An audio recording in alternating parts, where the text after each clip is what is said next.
got ready to play A&M, one quarterback or the other maybe didn't make that much of a difference. But I think in this case, if you're having to get ready for Rodgers and Wright, maybe it's different. How are y'all preparing for this game, Eric? We're preparing for either one of them to play. So we know the other quarterback, number 14, we know he likes to run the ball a little bit more. He's more athletic than the other quarterback. So we're just preparing it for both of them. Yeah, Landon, how are they different if the Wright is the guy? Yeah, I feel like he really likes to pull the ball a lot more, like Eric was saying. I mean, they run a lot of what's it called? I mean, he'll pull the ball a lot, get downhill quick. And I mean, but the biggest thing we're preparing for this week is for us just to play a dominant game on all stages. I mean, we got to get a win for our fans. We got to get a win for us, so we can start the run. Gotcha. Hey, I don't know if you saw on social media, there were several guys who comment on pass rushing, and they were talking about how you put the moves to use in the Alabama game. I'm just wondering, like, if you saw any of that, and just you've also won a couple of awards this week. Yeah, I feel like I finally fully transferred what I've worked in practice every day to the game, and I think it paid off big time. I mean, I use a lot of hands and really just had my eyes on what I was attacking. Gotcha. Hey, Eric, Landon just touched on maybe how important the game is. Can you maybe express kind of with what y'all have gone through, how important it is and what it means to be at home and how important the game is? It means a lot. Just get our fans back here, get their support behind us, stuff like that. And kind of like Landon said, man, we got to start our run. We have to. It really starts with us. We have to make sure our game is right. Our little small details we not really too good on right now to clean those things up to get back on that streak that we want to be on. Thanks. I might circle back at the end. Trey. Yeah, guys, just from a psychological standpoint, you've kind of been road warriors these last several weeks and us against the world kind of mentality and stuff. And now you're at home. Is there any concern about, such a change, I guess, in mindset of, being in front of your home crowd in your home stadium, not traveling and all those things? Plus, I mean, and Mississippi State, they're 0-3 right now in conference versus you guys have been facing one, seem like ranked team after another. Yeah, I mean, if there's any change, I'd say it's a positive change. I mean, you get your fans behind you, and we got something to fight for. I mean, we've lost 5 in a row now, and I mean, we don't want to make it 6. We want to come out there and play to the best of our abilities and get the win for the people that are in that stadium. Yeah, kind of like Landon said, it's gonna be like more of a positive change, and just us, the players and coaches, man, we hate losing. So just to get back in our stadium around our fans and get that atmosphere there, it's gonna be great for us.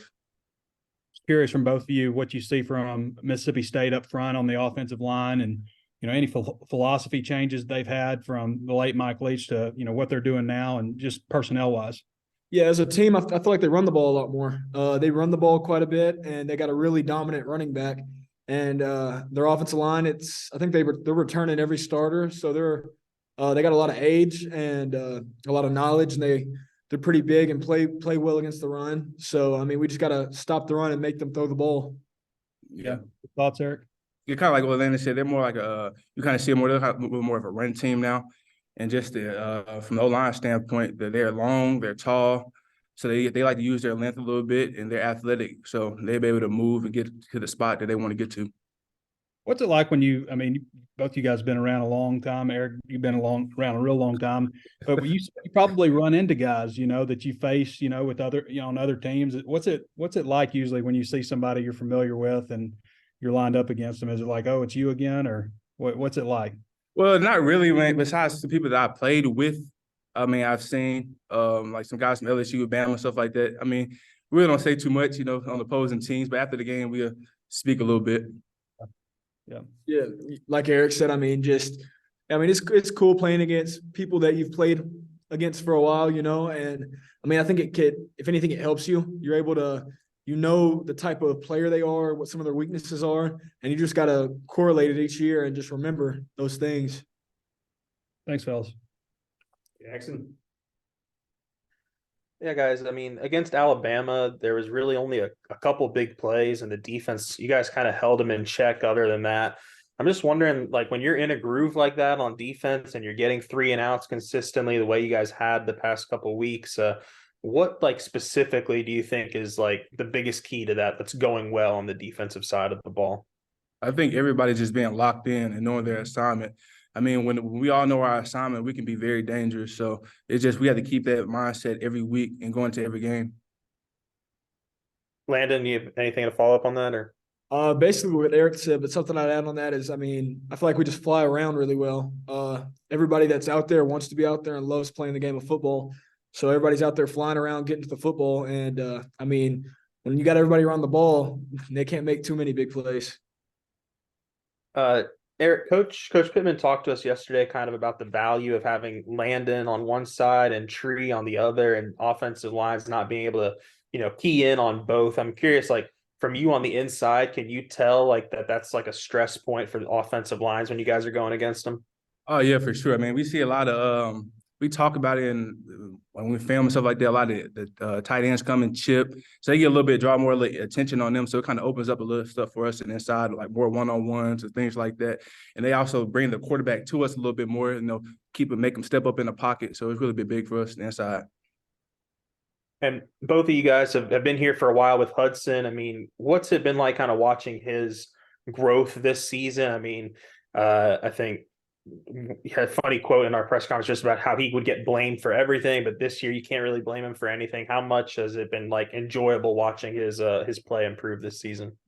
Yeah, in my opinion, dude's always been a baller since I've been here. So, he's finally just going out there and making those big time plays that he probably hasn't made before. But from what I've known him as personally, like in practice since I got here 2 years ago, he's always been a hard worker and making big time plays. Yeah, kind of what Landon said, but he also just looks more confident out there too. You can tell he knows what he's doing. He's more confident in his technique, and he knows the system. So you can just see that in his play. Daniel. Hey guys, Landon spoke to us post game and said that Coach Williams was telling y'all to remember your name before the Alabama game. Just first of all, what's his message this week? And then secondly, how has he been able to keep you all motivated week in, week out? Man, he always he came in the meeting yesterday on Monday and his message was, you got to keep fighting. So we were just going to go into this week, fight, and I guarantee you he's going to have a lot more to say to us throughout the week. That's just, it's always going to be positivity and making sure we're, out there flying around at practice and just having a good time. Yeah, kind of like what he said. Also, just keep working. Don't slack off. Keep that same mindset that we've been having like every week. Go out there and dominate, know our assignment, and just work. Thanks, guys. Tom, close it out. Yeah. Eric, what did you think of Landon's work last week? 3.5 sacks against Bama. Man, I was ecstatic for him, man. Just seeing him out there making the plays, because like he said, he does it at practice a lot, and just seeing him transfer into the game, just knowing that he can do it. It was big. The whole D-line, the whole defense was happy for him. Landon, what did you think when you heard you were, I think it's the Nagurski, you got the SEC defensive lineman, but you also got the Nagurski trophy this week? I was excited. Wasn't really something that I looked into too much because I don't like thinking about that too much. I just like playing ball. So my biggest thing was, just focus on this Mississippi State game this week and trying to come out with the win. Yeah. And what makes Woody Marks number 7? What makes him a good back? He's really, really quick. He has great cuts and he hits the whole, runs hard. He might be, in my opinion, one of the best running backs we've seen up to this point this season. And he's just an overall great back. Yeah. What do you think, Eric, on Woody? Yeah, he's a tough physical runner. He's coming downhill. He's lowering his pass. He's not shying away from no tackles or one-on-one. So he's a great back. Probably the top 2 backs that we played so far this year. All right. Thanks, y'all. So